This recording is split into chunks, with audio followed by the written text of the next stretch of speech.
Hey, I'm Mark Pedlow, and you're listening to Engaging God's Story. 10 minutes a day for you to set aside and seek after what God would say to you today. If you've been listening for a while, you would already notice that the format has changed a little bit. I'm going to be trying something new. The goal of this is to be a resource to help people engage with God every day. To take a moment to let Him lead you, not to tell Him about what you want out of life or what you want Him to do for you, but to allow Him to be the boss, allow Him to be the Father, allow Him to be God. And I want to get these out as often as possible because it's less about me talking and more about God talking. And so you'll notice in this podcast there is a lot of time for you to stop and listen, and that's what it's all about. But I did want to take a moment for anyone who was shocked that things seem different and just explain. The goal of this is to get more content out. I just want to share an easy, obtainable, actionable thought for you guys to ask God what He wants to do in and through your life. And so I've spent a lot of time scripting and trying to get the recording as best I can, and that seems to be withholding me from putting them all out. So I'm going to try this. So this is my thought for today. Be a David, not a Saul. You know, as a person, we go through crap. As there is no better word for it, we go through crap. And kings were no different. David, though he was a man after God's own heart, still went through crap.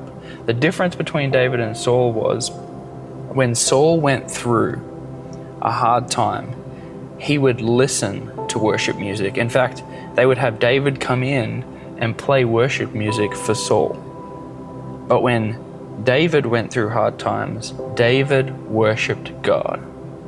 And so my encouragement to you today is, first, ask God where you've been listening to worship or listening to Christian stuff, and where you need to start engaging in worship and engaging in a God-centered life.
Maybe God started to stir something within you.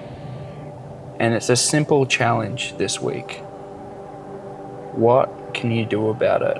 What does engaging in worship, not listening to worship, look like for you today?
Father God, I thank you for my brothers and sisters. I thank you they're about engaging you in worship, not listening to good music or listening to good podcasts, but they want that real authentic relationship with you. And I pray they would seek you over a lifestyle, over an experience, over a feeling. And God, I just pray as they go into their day, that would be the center of their focus. If this was helpful, you can share it, like it, all that other stuff. Otherwise, you can find more encouragement like this at engaginggodstory.com.